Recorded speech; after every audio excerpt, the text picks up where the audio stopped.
Olá, estamos de volta aqui com a Bhagavad Gita, a introdução por sua divina graça Srila Prabhupada.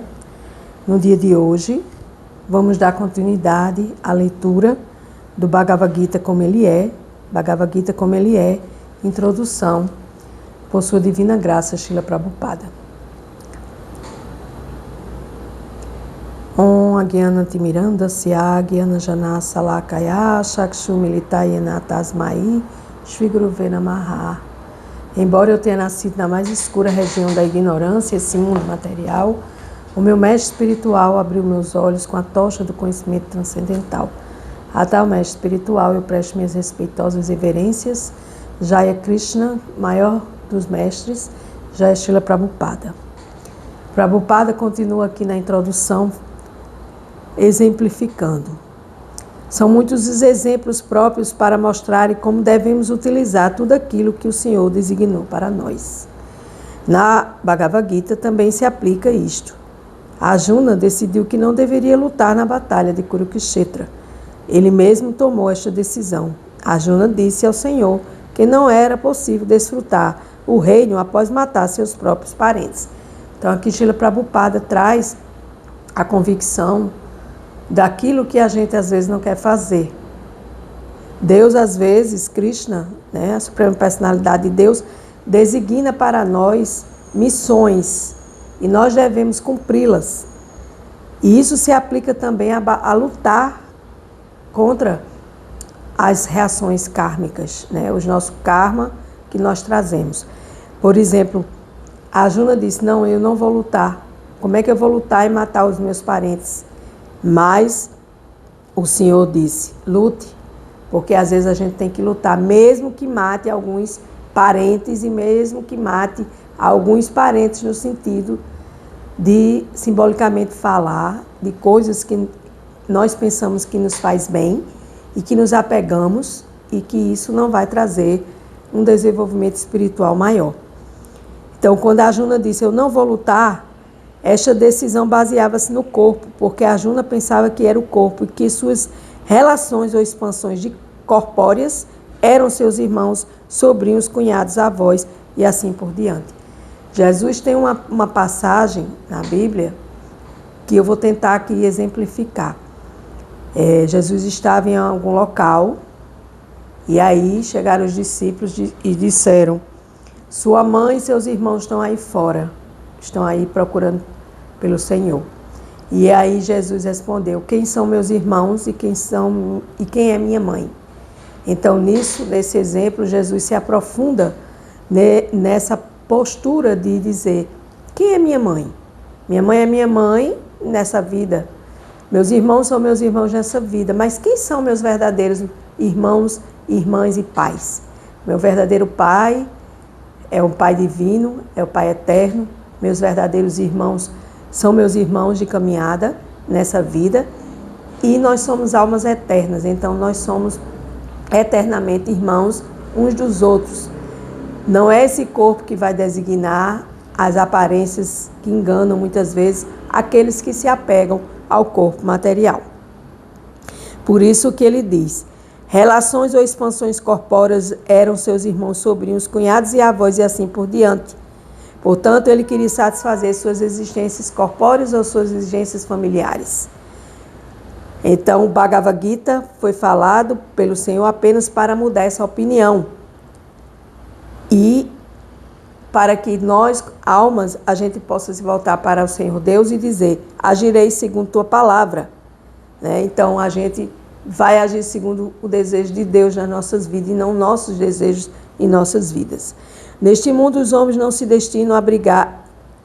Nesse mundo, os homens não se destinam a brigar como cães e gatos. Os homens devem ter suficiente inteligência para compreender a importância da vida humana e para se recusarem a agir como animais comuns. Por quê? Porque quando a gente briga uns com os outros, a gente se assemelha aos animais.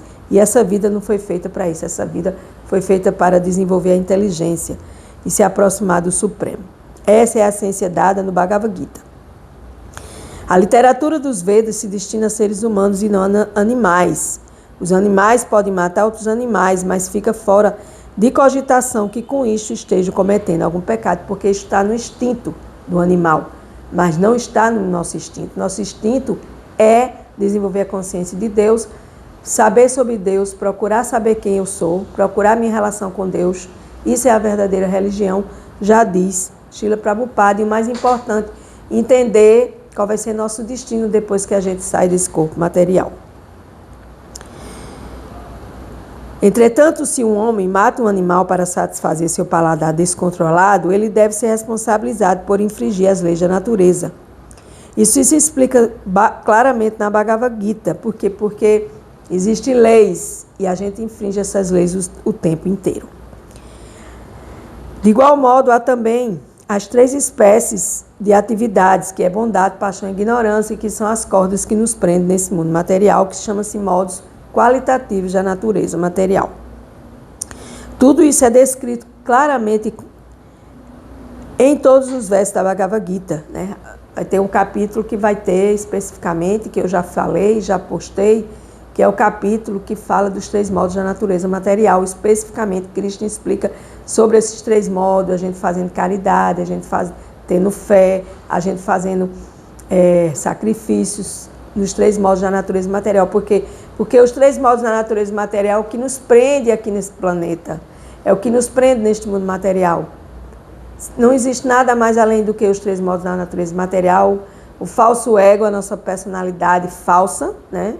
E a mente e os sentidos. Então, dando continuidade à leitura meditativa. Tanto o Senhor Supremo quanto a sua morada transcendental são transcendentais como Sanatana Dharma, que é o céu eterno, o céu espiritual. E nesse Sanatana Dharma, a suprema personalidade de Deus, as entidades vivas e todo o propósito da Bhagavad Gita é reviver a nossa ocupação, que é a ocupação eterna da entidade viva, que é servir a Deus e não servir a matéria. Então, esta é a ocupação eterna. Então, quando a gente começa a servir a matéria, a gente está indo totalmente no contrário deste propósito transcendental e espiritual. E é isso tudo aqui é explicado na Bhagavad Gita. O Senhor afirma ser o Pai de todas as entidades vivas e todas as classes de entidades, não só de nós, seres humanos.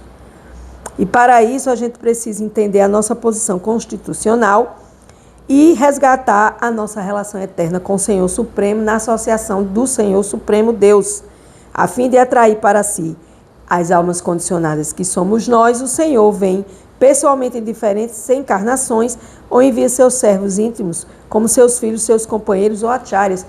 Exemplo, estamos hoje na Sexta-feira Santa e hoje estamos comemorando a Paixão de Cristo. E Cristo foi um excelente e puro devoto de Deus, que veio aqui trazer apenas o amor a Deus.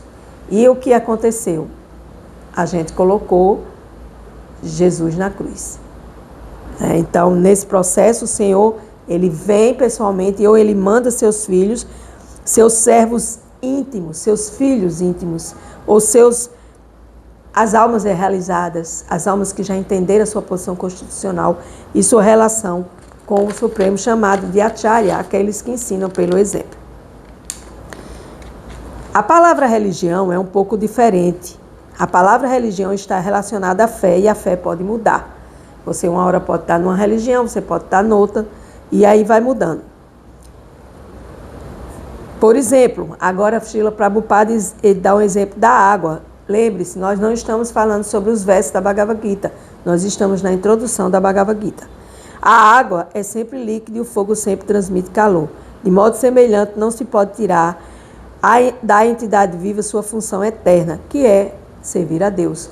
A nossa função eterna. Eu sou uma alma, Ram Brahman, Sat Chit Ananda, pequena, eterna, cheia de conhecimento e bem-aventurança, com a missão de servir eternamente a meu mestre maior, que é Deus. Então, nesse processo, aquilo que não tem fim nem começo, na certa, traz um entendimento eterno, um entendimento não condicionado às condições terrenas. Por quê? porque eu sou uma alma e Deus também é uma alma. Só que eu sou menor e Deus é maior. Então, nesse processo, à luz dessa ciência da Bhagavad Gita, da alma suprema, nós vamos buscando entender que religião é. Saber a minha relação, saber quem eu sou uma alma. O que é que eu estou fazendo aqui? Eu venho para servir, prestar serviço devocional a Deus, colocando Deus no centro da minha vida. Como é que eu devo servir a Deus e sair desse ciclo de nascimentos e renascimentos? E quando eu sair desse corpo, para onde eu vou? Então, as Escrituras Sagradas dizem que quando a gente sai desse corpo, a gente vai dar continuidade a outro corpo, de acordo com a consciência que a gente obteve nessa vida. Isso são as Escrituras Sagradas da Bhagavad Gita e de outras Escrituras Sagradas da Bhakti Yoga, a ciência da devoção a Deus. E assim, nesse processo, a gente precisa entender que as entidades vivas que somos nós, os Shastras, as escrituras autorizadas, afirmam que a entidade viva não tem nascimento nem morte. Por quê? Porque ela é eterna, assim como Deus é eterno, nos criou eterno. Mas o que é que não é eterno nesse processo aqui? O nosso corpo. Porque o nosso corpo serve de casulo para que a borboleta possa criar asas e voar aqui neste mundo material. Mas voar para onde? Para onde essa borboleta vai voar? Vai voar para Deus ou vai voar para a matéria? Na casa de Deus há infinitas moradas, né? Jesus já diz isso. E nesse processo de evolução a gente pode escolher não mais vir habitar esse planeta Terra. Por quê? Porque aqui é um planeta limitado, é um planeta intermediário, é um planeta que está no meio entre a posição espiritual e abaixo a posição material. E nós, almas condicionadas, nos condicionamos a todo esse processo. Pois a alma ela é eterna e indestrutível e continua a viver após a destruição do seu corpo material temporário. O corpo material é temporário. Com a referência ao conceito de religião, definição de religião, recorremos ao significado contido na raiz sânscrita desta palavra. Religião é o meu dharma. O que é dharma? Dharma se refere àquilo que é inerente a determinado objeto.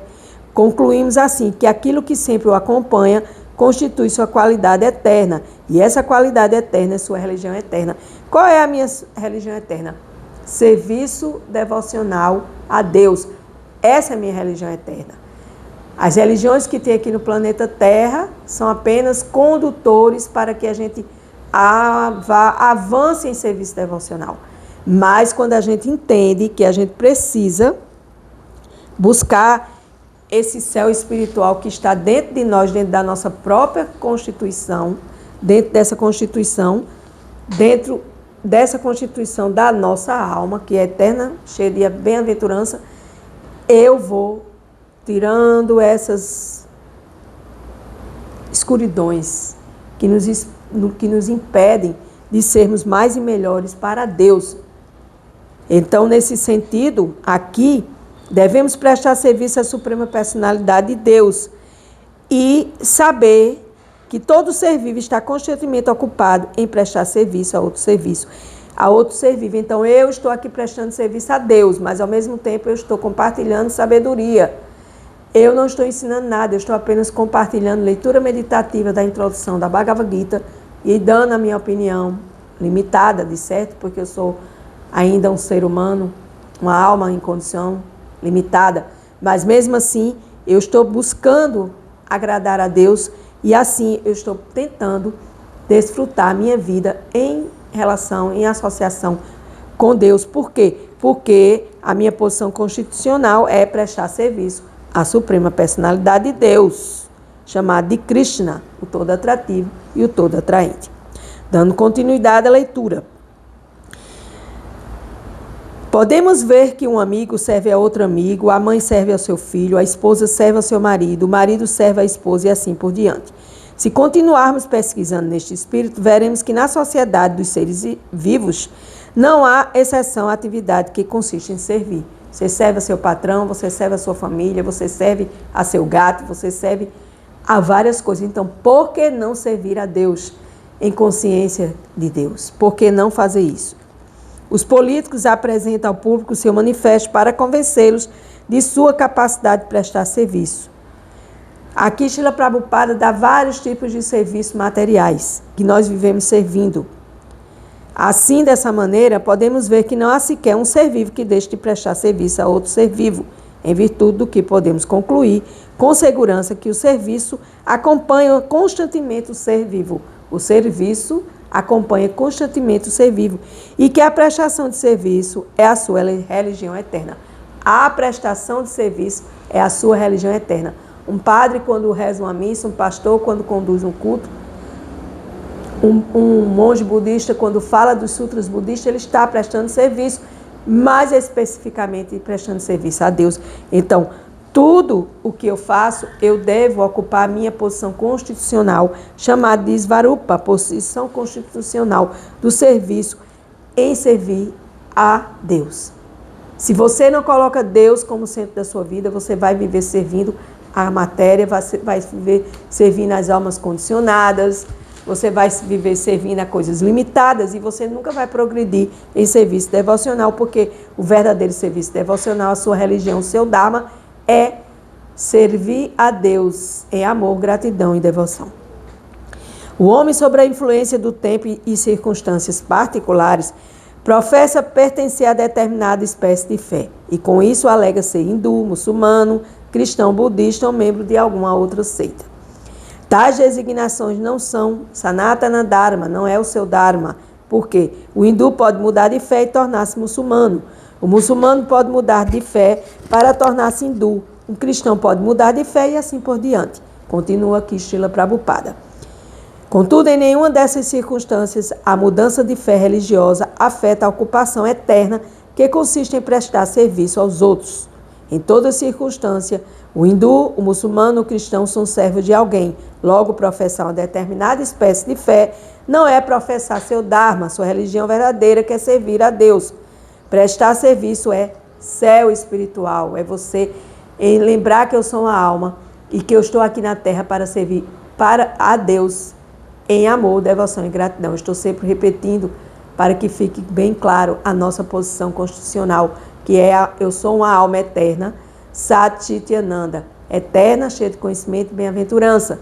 E por que a gente não usa esse conhecimento? Porque a gente coloca a nossa posição material para servir a matéria. Então, a nossa condição de consciência vai ficar atrelada à matéria e lá vai ficar atrelada à não evolução. Porque como é que eu vou evoluir pensando apenas em servir a matéria, em servir as pessoas, em servir isso, aquilo, outro? Se eu não entendo isso, então eu vou ficar estacionada, então eu vou ficar alimentando meu falso ego, então eu vou ficar preso ao modo da bondade, paixão e ignorância, vivendo esse redemoinho todos os dias de minha vida.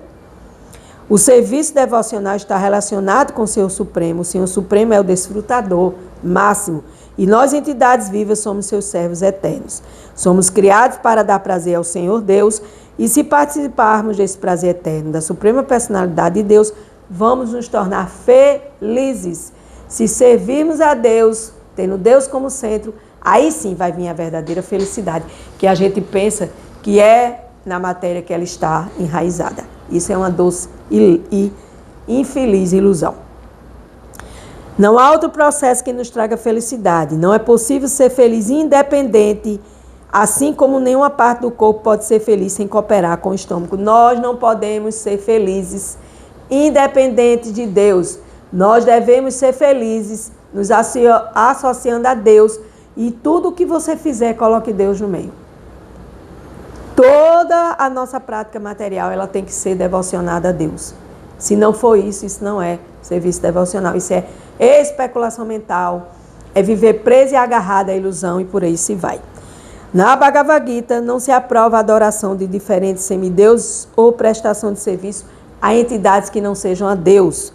E isso diz, aqueles cuja inteligência foi roubada pelos desejos materiais, rende-se aos semideuses e presta a adoração. Semideus a gente pode entender aqueles que estão acima de nós e abaixo de Deus. Por exemplo, para a gente entender aqui, semideuses podem ser várias espécies de santos, de orixás e por aí se vai, né? Então, eu aqui na minha lerda ignorância estou me atrevendo a falar isso. Mas é como eu entendo. Se eu não sirvo a Deus, eu vou servir aos semideuses, eu vou servir aos santos, eu vou servir aos orixás, eu vou servir a matéria, eu vou servir aos outros. E aí eu não vou estar prestando serviço devocional a Deus em gratidão, devoção e buscar essa relação e associação com o Senhor Deus o tempo inteiro, né? Então, nesse estado, vamos, através de determinadas regras e regulações, que se coadunam com suas próprias naturezas, afirma-se com toda franqueza que aqueles que se deixam levar pela luxúria adoram o semideus e não o Senhor Supremo Krishna. Quando mencionamos o nome Krishna, não nos referimos a algum nome sectário. Krishna significa Deus, o prazer mais elevado, e confirma-se que o Senhor Supremo é o reservatório de todos os prazeres. Confirma-se na Bhagavad Gita que o Senhor Supremo é o reservatório de todos os prazeres. O Senhor Supremo, Deus, é o reservatório de todos os prazeres. O Senhor Supremo, Deus, é o reservatório de todos os prazeres. Estamos todos desejando prazer. Como o Senhor, as entidades vivas são plenas de consciência e estão buscando a felicidade, o Senhor é perpetuamente feliz. E se as entidades vivas se associam com o Senhor, cooperam com Ele, também vão se tornar seus companheiros felizes e alcançar a felicidade transcendental.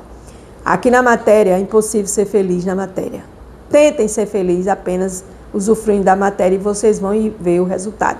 Eu já parei de tentar ser feliz apenas na matéria. Eu coloco a minha matéria a serviço de Deus. Aí sim, eu vou reverter esse jogo e vou estar relacionado e associado com Deus em amor, devoção e gratidão. O Senhor desce a este mundo mortal para mostrar os passatempos que Ele executa, que são cheios de felicidade. Quando o Senhor Deus, Krishna, vem com suas atividades, com seus amigos, com suas falas, com seus outros habitantes, com tudo aquilo que se estuda no Srimad Bhagavatam, que são as histórias transcendentais do Senhor, escritas e autorizadas por mestres autorizados, em sucessão discipular autorizada. Nada é desautorizado o que eu falo. Tudo é autorizado e falado e escrito pelos acharyas, aqueles que ensinam pelo exemplo. Então, quando a gente estabelece esta ligação com Deus, nós não precisamos adorar nada além de Deus. Quem adora algo além de Deus, por exemplo, a gente às vezes adora um animal, às vezes a gente adora um pai, uma mãe, um irmão, um amor. A gente se apaixona e quer fazer tudo por esse amor. Saia dessa, que isso é por enganação. O que precisamos fazer é adorar o Senhor Supremo, porque é a nossa meta última e retornar à morada suprema. Voltar a se associar com Deus no seu planeta supremo. Na casa de Deus há muitas moradas. Então, Srila Prabhupada nos deixa claro aqui todo esse processo de associação com Deus através de sermos almas eternas, cheias de conhecimento e bem-aventurança. Então, nessa associação, a gente vai ter prazer eterno. Não vai ser esse prazer de uma viagem que tem início, meio e fim. Não vai ser o prazer da luxúria. Luxúria, ira e cobiça são as três portas para a degradação da alma neste corpo material. Já diz também as escrituras sagradas. Então, quando estamos em associação com o Senhor, tudo que fazemos, tudo que comemos, tudo que ofertamos, tudo que recebemos, entrou um dinheiro na nossa conta bancária. Gratidão, Deus, esse dinheiro não é meu, é teu, mas tu está me dando para eu usufruir. Então, que você saiba usufruir da melhor forma, fazendo caridade, ajudando as pessoas, utilizando o seu dinheiro da melhor forma possível. Por quê? Porque hoje, nessa introdução aqui da Bhagavad Gita, nós começamos falando da nossa relação com o Senhor e da gente não querer lutar, a gente não querer evoluir. Como a Arjuna também não queria lutar e evoluir, porque ele estava baseado no corpo. Então saia dessa história de estar baseado no seu corpo e vá para a história permanente, que é sua associação com Deus, na morada de Deus. Continuando aqui na introdução da Bhagavad Gita, nós não estamos falando ainda nem do primeiro capítulo, nem do segundo capítulo. Nós estamos lendo a introdução de Srila Prabhupada, que é muito importante para que a gente clareie a nossa mente, para quando chegar realmente ao primeiro capítulo, a gente já esteja... Bem que o primeiro capítulo fala de como eles se prepararam para essa batalha com suas armas. Então, como é que a gente pode se preparar para essa batalha quais são as armas que nós temos que usar para entender a Bhagavad Gita, para ouvir a canção do Supremo, para entender que eu sou uma alma, para entender que eu sou eterna, que eu tenho conhecimento e que eu não uso esse conhecimento porque eu me associo com exatamente o oposto desse conhecimento. Eu me associo exatamente com associações que me trazem dores, sofrimentos. Como é que eu posso ser feliz eternamente? Srila Prabhupada diz, servindo a Deus em serviço devocional, se associando a Deus, sem adorar nada além de Deus. Aí sim, verás a felicidade eterna neste mundo material. Sem isso, é ilusão, é ignorância, é sofrimento, é dores, é egoísmo e tantas coisas que nós vemos neste mundo material que nos causam decepção, que nos causam sofrimento, que nos causam tristeza. De ver tanta gente perdida, tanta gente sem rumo, tanta gente tendo Deus no coração sem acender essa chama transcendental desta relação com Deus, desta relação com Krishna, o Supremo, todo atrativo, todo atraente. Assim finalizo aqui mais um dia da introdução da Bhagavad Gita, agradecendo. Hare Krishna, Namastê, gratidão.